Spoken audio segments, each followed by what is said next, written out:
Great. All right. Well, it's a couple minutes after, so I think we can go ahead and get started. Hello, everyone, and welcome to the AAPI Communities and Conversations series, a series of live online conversations between writers, creators, and librarians that centers Asian American and Pacific Islander voices, books, cultures, and experiences.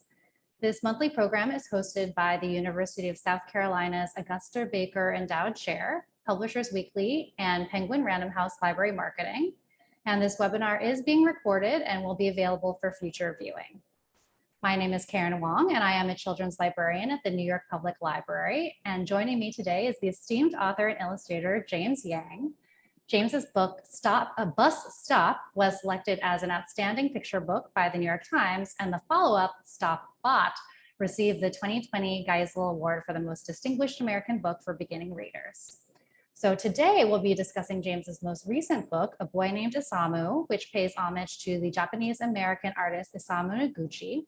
The book received a starred review in Kirkus and was selected by the Asian Pacific American Librarians Association as the 2022 Honor Picture Book for Asian Pacific American Literature. So James, thank you so much for joining us today. Our library and publishing colleagues are very excited to hear from you. Oh, well, thank you for inviting me. I'm very, very excited to be here too. Great. So to get started, first, maybe you can share a bit about the book, A Boy Named Isamu, and about Isamu Noguchi himself. As I mentioned, he was a Japanese-American artist. So maybe you can tell us a little bit about his work and his legacy for folks in the audience who may not be as familiar with Noguchi. All right. To start off, Isamu Noguchi is a famous American sculptor and Japanese-American sculptor and designer. He was born in 1904, and he's half Japanese, half American. His father was, I believe, a poet or sculptor, but his father's Japanese and his mom was American.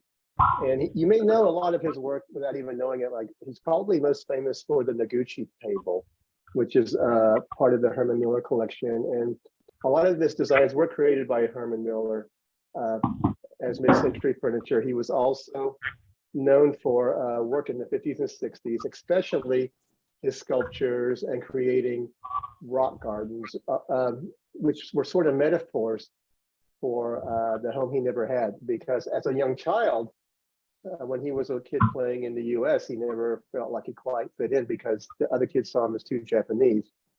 And the amazing part of the story is his mom's actually quite amazing. Like, she did take him to Japan even after her and her husband had split up when Isamu was a very young boy. But she decided to go to Japan so that he could have a chance to experience this culture there.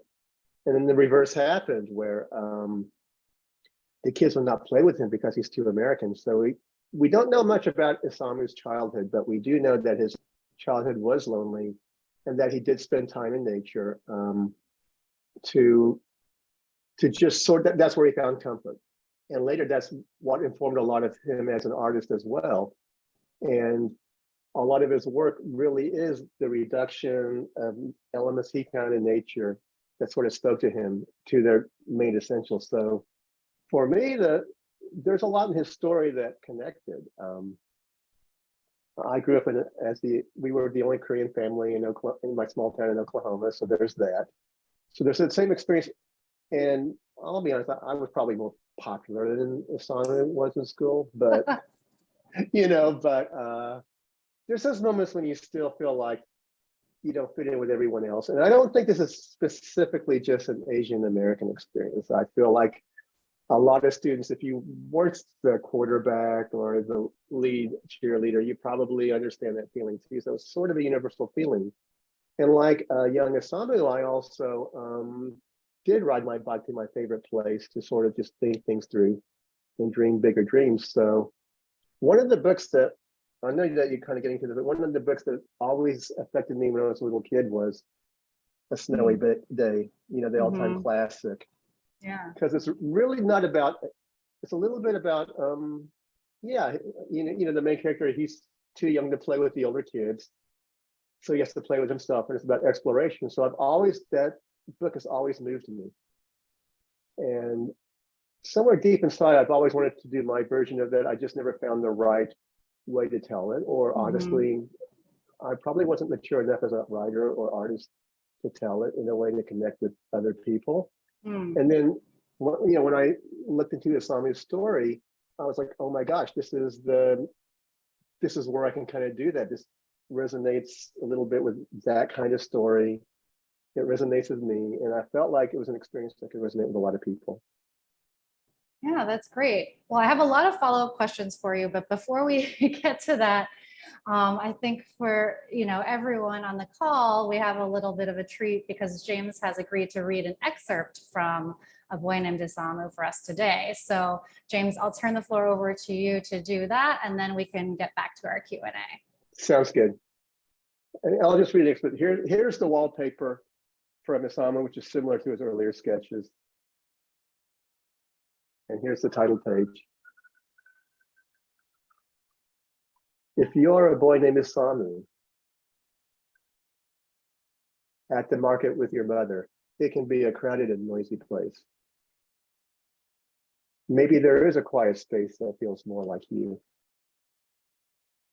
Children are playing loudly. You keep walking.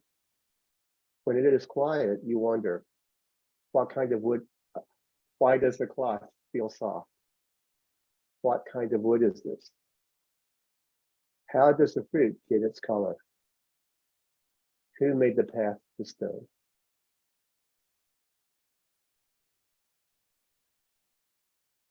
Paper lanterns are like another world far away from home. How can the light feel so welcoming? In the forest, the trees tower over you as you hear the crunch of twigs under your feet.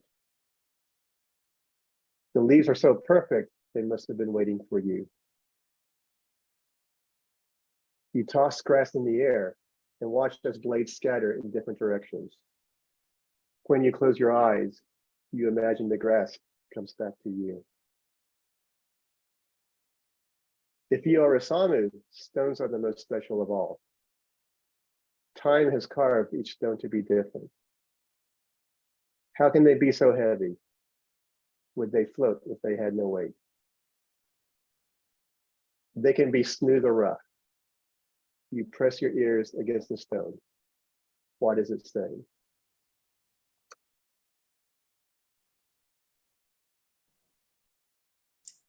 Thank you. That's so beautiful. Oh, thanks. So lovely to hear you reading your own stories. Lovely.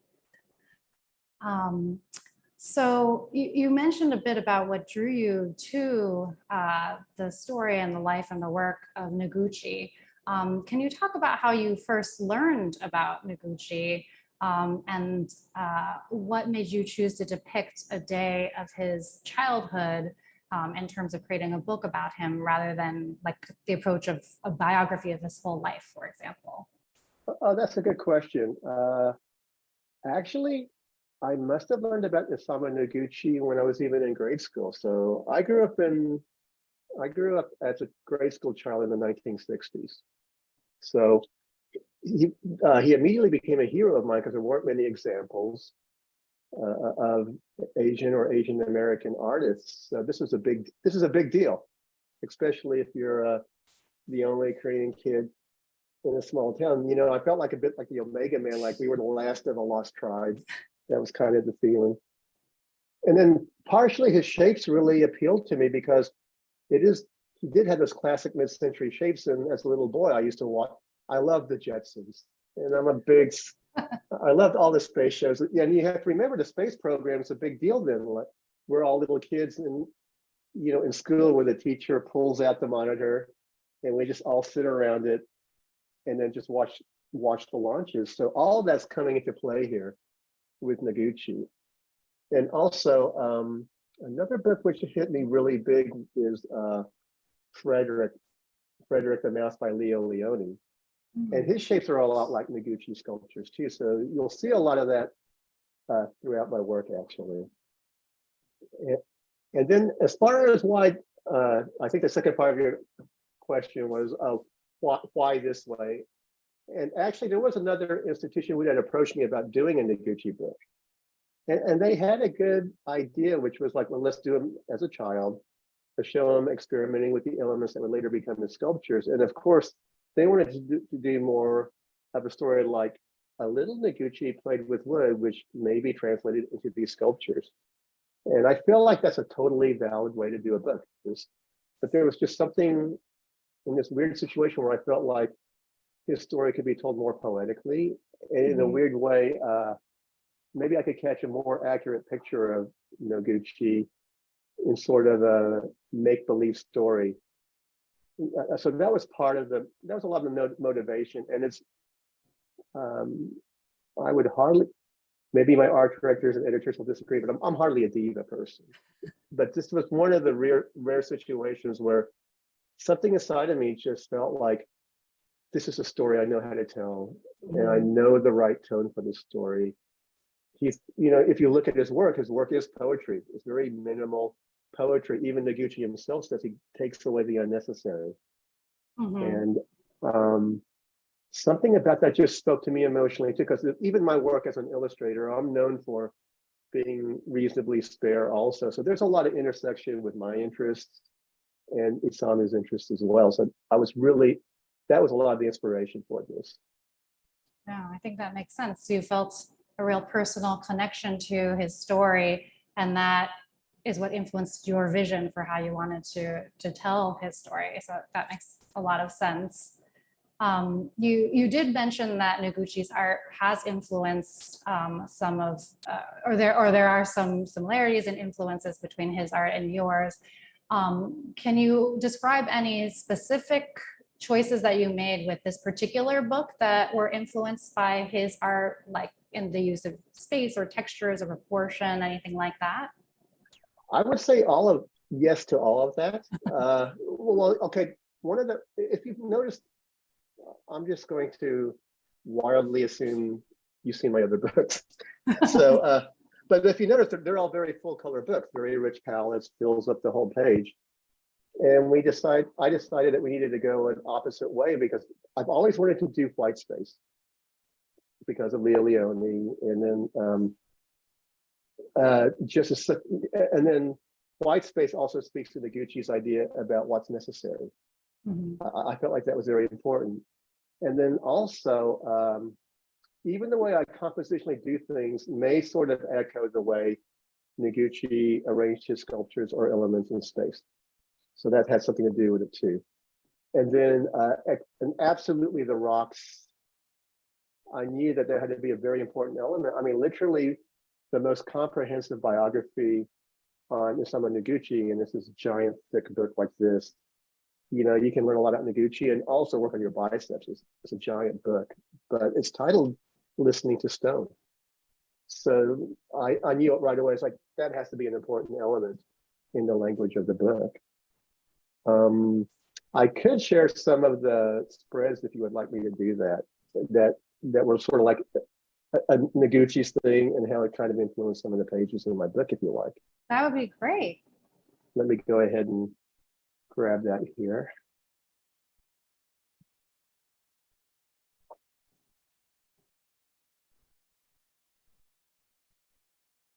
We'll do the play button. Great. Yep, there we go. Now we see it. Great. Okay, so with white space, when I was a kid, one of my favorite ad campaigns, and this came out in the 60s, was this, and this was a revolutionary ad in the history of advertising. Volkswagen's Think Small. And even as a child, that page has always been a big deal. So that's in a weird way, this sense of white space was a real big influence. And I'm not a guy who's going to just force a visual look on a story just to force it. It was just a situation where this was the perfect way to handle this. And here's an example of some drawings that Noguchi did, cut paper drawings for sculptures. So you definitely get where I got the inspiration for the end papers. An idea how he arranges space. So you can sort of see the similarities of how objects are placed.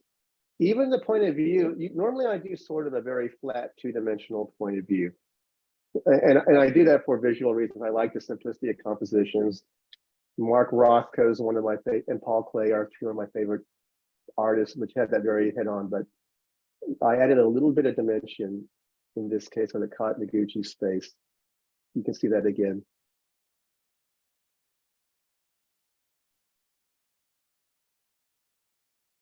So you definitely see a lot of the parallels.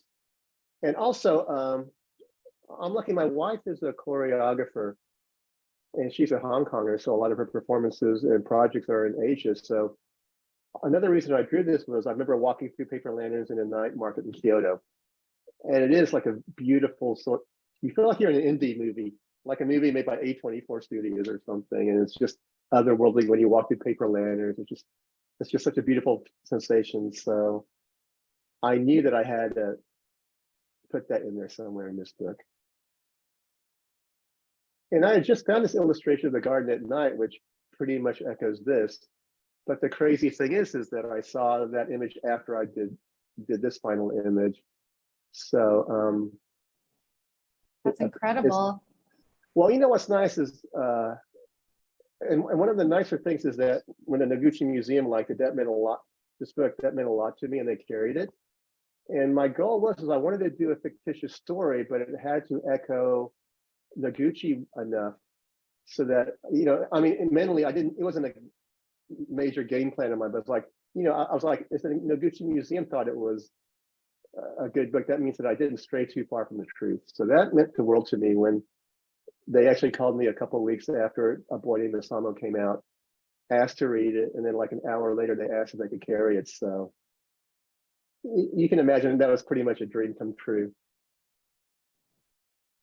Oh, that's great. It's like you're channeling Noguchi's spirit in a way that you were able to create these illustrations that echo his work, in some cases things that you hadn't even seen yet. well, that was sort of the hope in a way, because I do this philosophy when I draw things for most of my projects or assignments, where I like to look at things and research them, and then I sort of put them away and kind of forget them. And part of it is because when you misremember things, it sort of adds an extra special quality to the work. So I actually learned that trick from, I had heard a talk with Quentin Tarantino of all things. And he said when he was poor, he couldn't afford to rent videos. So he'd go to the movies to remember movies and write the scripts down for class, but he misremembered them. And what he misremembered was actually better than the actual written script. And that's when he decided, you know what, maybe I'm not an actor, maybe I'm a writer. So I thought that was like an excellent sort of visual trick I do with myself a lot too. That's great. And that kind of leads me into my next question, which is, as you were working on the book, did you learn anything new about Noguchi that was particularly surprising or poignant or interesting to you that then made its way into the final book? Ironically, the tone. I mean, I suspected that he was sad as a child, but I didn't really know that for sure. So once I did a little bit more research, that was a big deal. And I was like, oh, so maybe I can be a little bit vulnerable. I'm a happy guy, but you know, that's something that I can relate to as Isamu's childhood. And this is probably my most emotionally vulnerable book. And it's not like, I don't think, you know, I'm not being all suicidal at the end, you know, and life is hopeless. I'm not doing any of that, but just that little bit of feeling that you feel sometimes. That was informed. Also the fact that why he created his landscapes, and they're beautiful. If you ever get a chance, this is sort of like my wife and I, we happened to go to Takamatsu in Japan, and just a stroke of luck, I didn't realize Noguchi's workshop was there, Japanese workshop. So we went, he landscaped everything, so you got to see his world. And it's one of the few times I just sort of saw the world through his eyes. And actually, he has that giant round sculpture called The Void. And it's the first time I ever got teary-eyed, you know, because you just sort of saw everything that he wanted to see. And you realize, like, yeah, he was trying to create the home he never had. That's what he's doing here. And that hit me big time. it's like I don't feel really at home here. I don't feel at home there.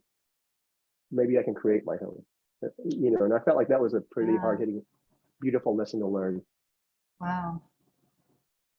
Well, sort of, again, leading to my next question, what do you hope young readers will take away from this book? And is there any particularly memorable response that you've gotten to the book so far, either from a young reader or anyone else, or from the Noguchi Museum, any kind of responses that have been noteworthy for you? Oh wow. Well, there's a couple things I want kids who aren't, who do feel a little bit outside the norm, and not just Asian Americans.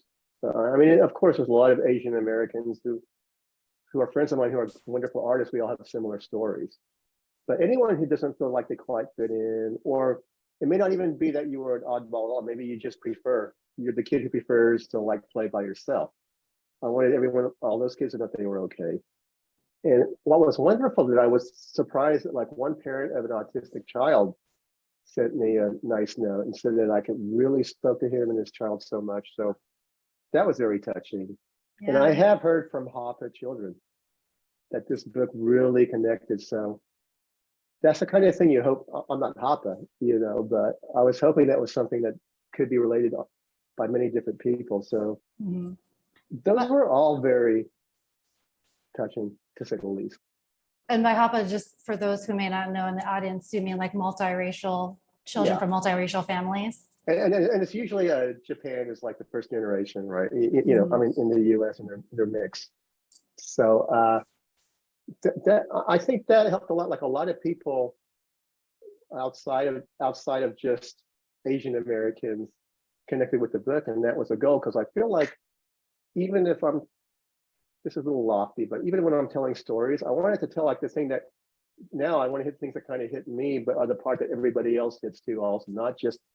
I don't want to be indulgent. So it was nice to know that maybe I stayed past that indulgent line, which was a relief.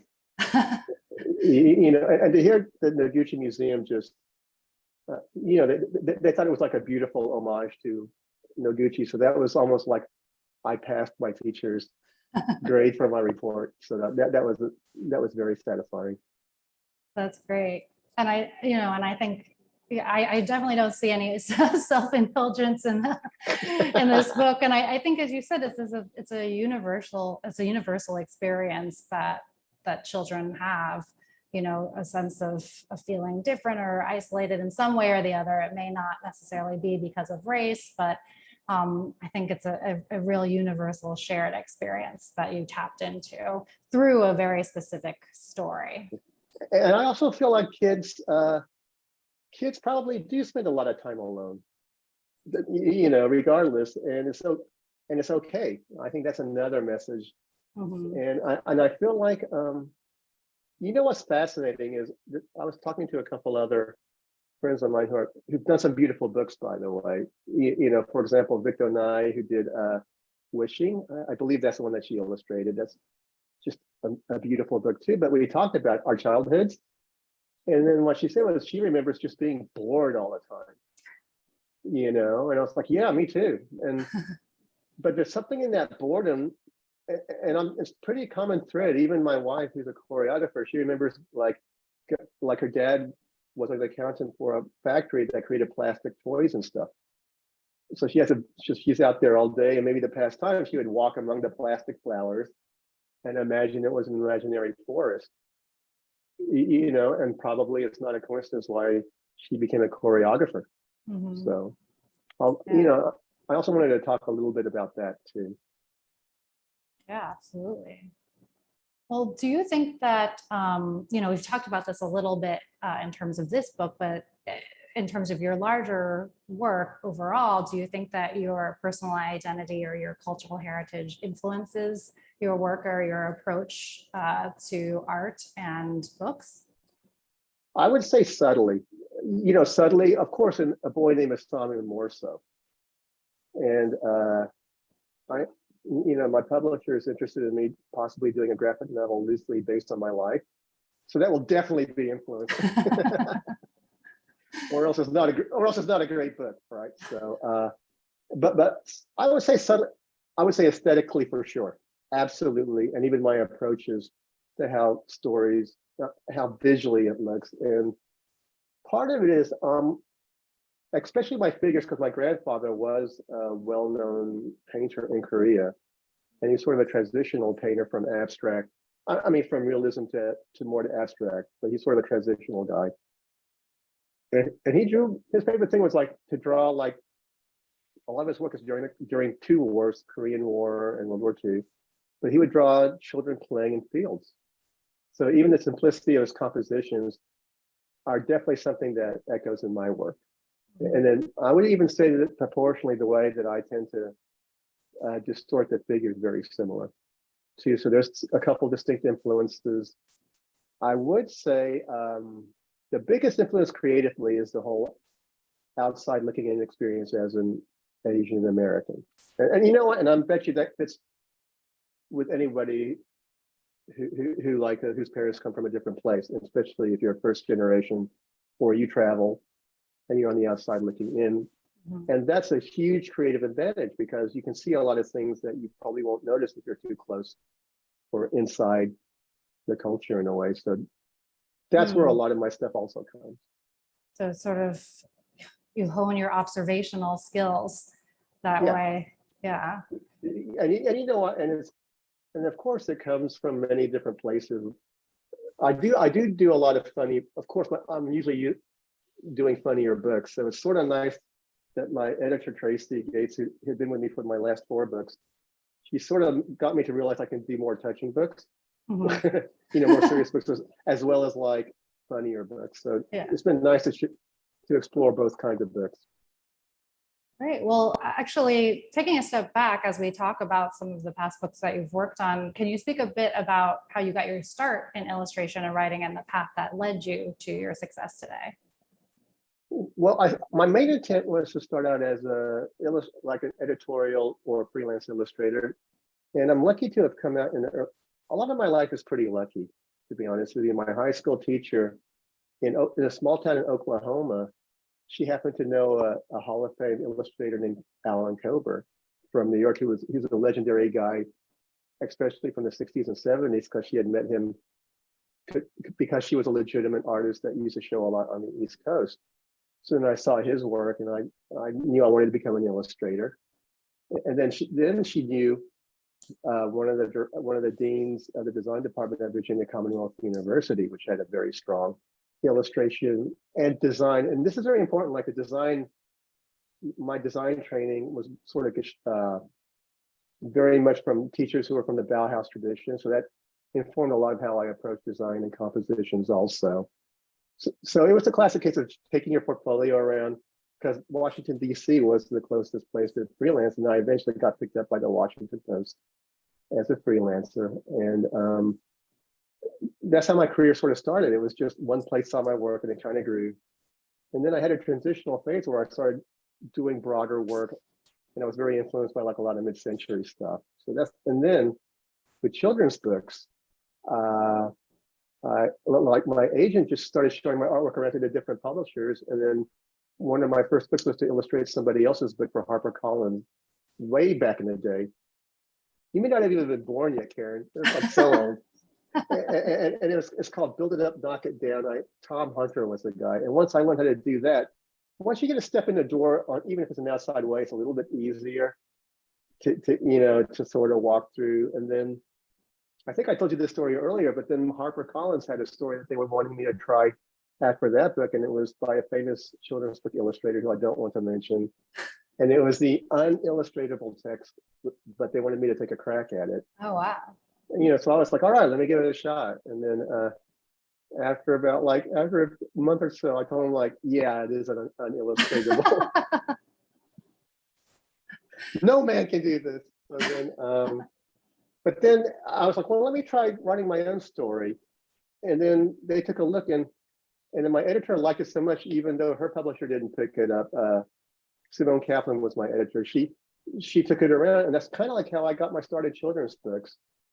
And then I had knocked off for a while because I was doing a lot of other things. Like if you're in New York City, you might even see my subway wallpaper on the train sometimes. Mm-hmm. But and then I've been very lucky to have a really good career as an illustrator. But then I just happened to meet Jim Hoover, who's now my current art director at Viking.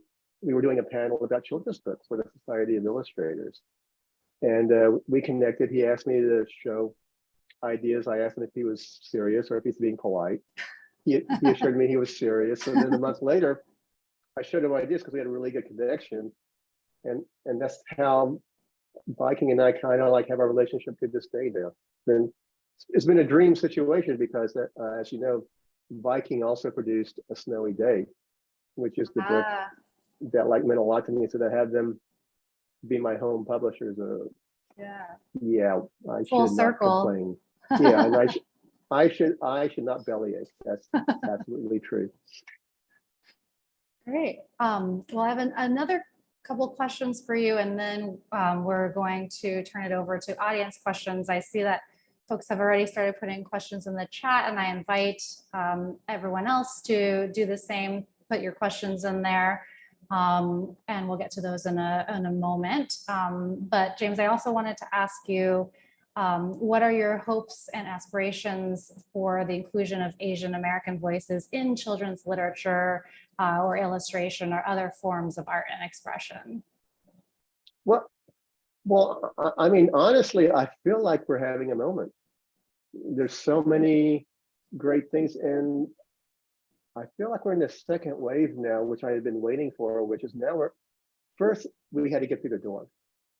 And because when I started out as an illustrator, I might have been one of 2 illustrators who were on the national scene at the time in the early 80s, and then a few years, like just before the pandemic, I was at the award show for Society of Illustrators, and I would say 75% of the winners were Asian or Asian American. That's quite a big change. And then even I was with a publisher, one of the design magazines, and he goes, "James, do you remember when you were starting out, it was just you?" And I go like, "Yeah, this is sort of amazing." So, but then also now we're getting to the part where I think we're starting to see some work that we can call truly great work that's Asian American, and it's not just your typical stories like here's a family coming from Asia, epic history from the 20th century. Now we're getting to hear many different kinds of stories where we're just people who happen to be Asian American. I mean, for example, Mindy Kaling's Never Have I Ever is a great example. I love that show. Because it's about a teenage girl going through all this stuff. And she is Indian American, and that plays into it, but that's not the point. You know what I mean? Yeah. It's like, this is her home. You totally get what I mean. Yeah, she's a full character. It's not just all around one single defining characteristic of the character. Absolutely. And of course, Everything Everywhere All at Once is very Chinese American family, but that's not really the point.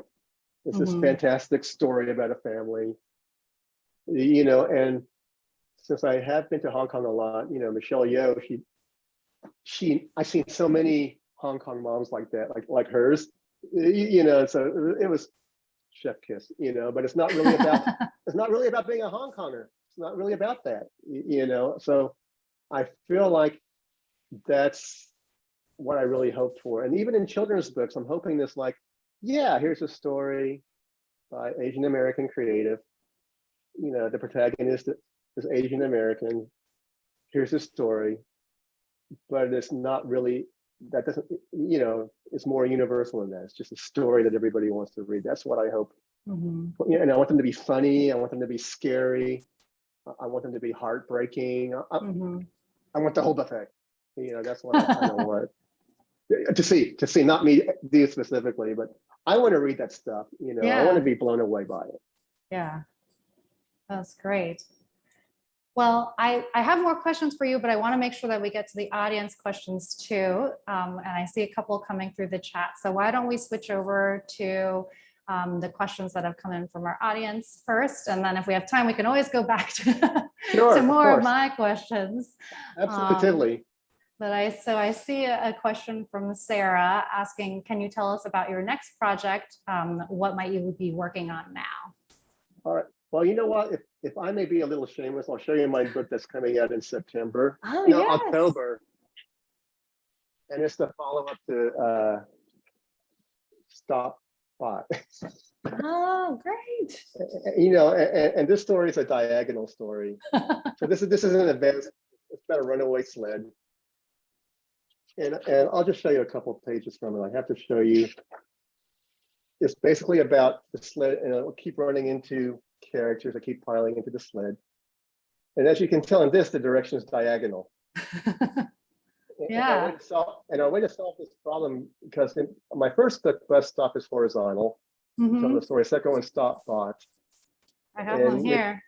So we got your horizontal, diagonal, vertical, and now we have horizontal.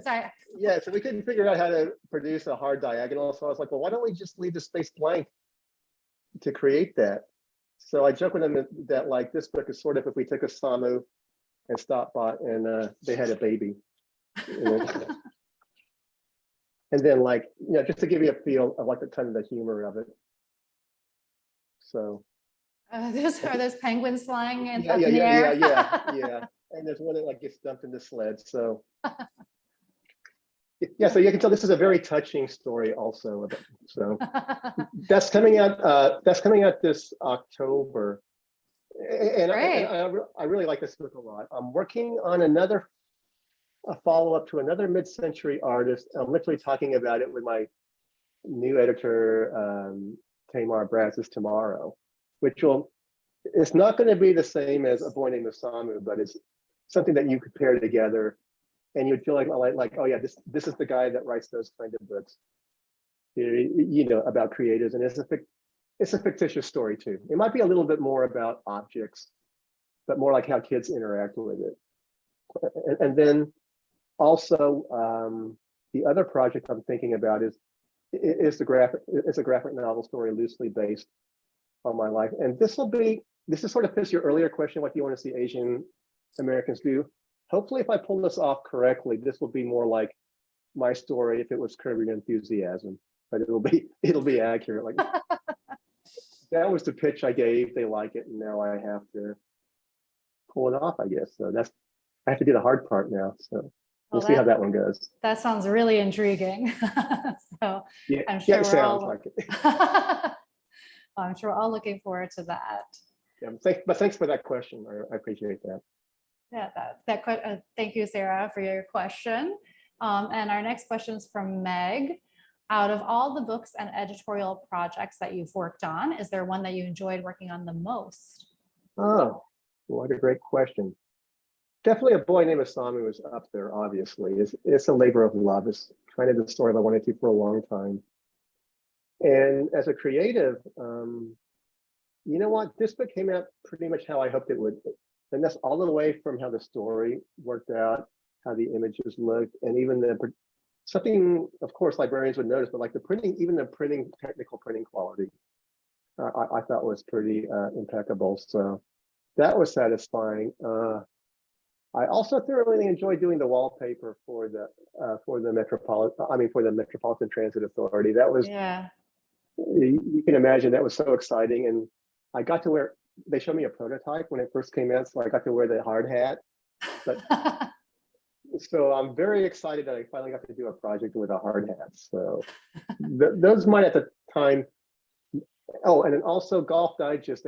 I'm a golf nut because I'm Korean, and apparently there's a DNA when you're 35 that you become obsessed with golf. You're a Korean male, can't help it. And then they sent me to Augusta to be their artist on site to do a whole full feature. And then they asked me to write. And that story actually won a golf writing award, which ironically gave me, my editor saw that before I wrote a song, and she literally told me like, oh, you can't actually write. So you have to write better for a song. So those are the three that really stick out that I really enjoyed. Wow. You know, illustrate. Both are fun careers. You get to do things that you sort of dream about. So it's great. Yeah, such different projects from one another as well. You've really gotten to work on a variety of different kinds of things.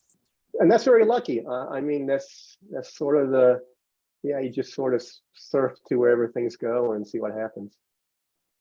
That's great. that actually leads me back to one of the questions that I wanted to ask you. And while we're discussing that, for the audience, if you have any other questions, feel free to put them in the chat. But James, I wanted to ask what advice you would give to early professionals, especially those maybe from underrepresented backgrounds who are interested in a career in illustration, design, or writing. I'll give a super practical one first, which is have to have a website, a proper website, with like at least 12 or 15 images of the kind of projects that you want to do. And then that would be my first step. And then also the various social media sites, just be regular and post on them like clockwork. And you may not even see much of a response. For example, my Instagram page, it's mainly for my clients or people who like, of course, who like me, keep track. And I don't, I definitely am not pulling in Kardashian numbers by any means. I'm pulling in Kardashian on a bad day number. And like my whole career is less than her on a bad day, right?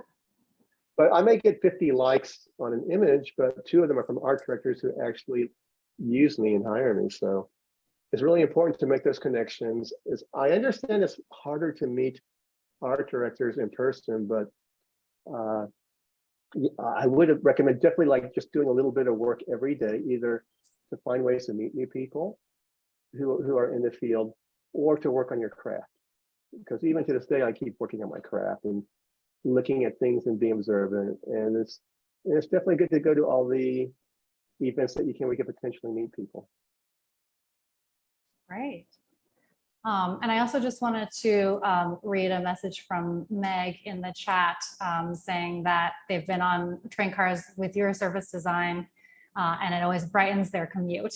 Oh, yay, mission accomplished. Yeah, it must be fun to sometimes go onto the subway and you have that experience where you walk on and you say, oh, this is my design here. I always want to, but I'm a little bit too shy to do that. Oh. It's like, but then I look around and see if anybody notices, and everyone's doing their thing. Great. And I see Miriam put a link in the chat to take us to a little more information about that as well. Oh, great. That's awesome. Great. Well, we have to wrap up soon. I just have one last question for you that I know when we were chatting before this, we talked a little bit about, and I thought it would be sort of a good ending question. What are your thoughts on libraries and their place in supporting or building diverse and inclusive communities? Well, that's a great question. I think they're immensely important because even a lot of who I am, a lot of how I am formed as a children's book illustrator and author today is because of children's libraries, both in grade school, like we had a wonderful library, and also even picture books, because I was aware of Caldecott and Newbery winners. And in the summers, when I was a kid, this is back when parents like just dropped you off someplace and came back hours later, wherever, and it was awesome. So mom in Oklahoma was really hot. We get dropped off at the public library. And I remember like my sister and I, we would go downstairs to the children's library. And there were the rows of all the Caldecott books from the first one to whatever the present for me and Newbery. And my sister and I, those were the priority, because then he was like, oh, the librarian said that these must be the important books. So creatively, a lot of how I'm formed is because of libraries and librarians. And to see more books about yourself would be a huge deal. Mm-hmm. Think about when I'm in the 60s and we're not getting much of that. So a book that's like you, that's in a good light, where you can feel good about yourself, means the world. That's probably one of the reasons as a kid I love Star Trek. You have Sulu, you have Uhura, who passed away, and then even Spock, I related a lot to him because it's like, oh yeah, I don't fit in, but those were big deals. That's what we had. So to have more examples, I think that would just be so great for like so many different kids. Yeah, greater representation. It really matters a lot. Yes. Great. Well, we have to wrap up our conversation today. James, thank you so much for spending this time with us. And thank you to our hosts, Dr. Nicole Cook, the University of South Carolina's Augusta Baker Endowed Chair, our host, Publisher Weekly, and our final host, Penguin Random House Library Marketing. And a very special thank you to our audience for joining us today. Again, this webinar is being recorded and will be available for future viewing. We hope that you'll join the next AAPI Communities in Conversation event on September 6th with guest author Andrea Wang and conversation with my New York Public Library colleague Crystal Chen. And James, thank you again. Is there anything else that you'd like to say as we wrap up? Well, thank you for everybody for coming. I really appreciate it. And can I sign up for the Andrea Wang next week? Next month? That sounds pretty. Yeah. I want to check that one out too. So we'll get you that Zoom link great. for sure. That would be awesome. Great. Well, thank you so much, everyone. Thank you for joining us. Take care. Bye-bye.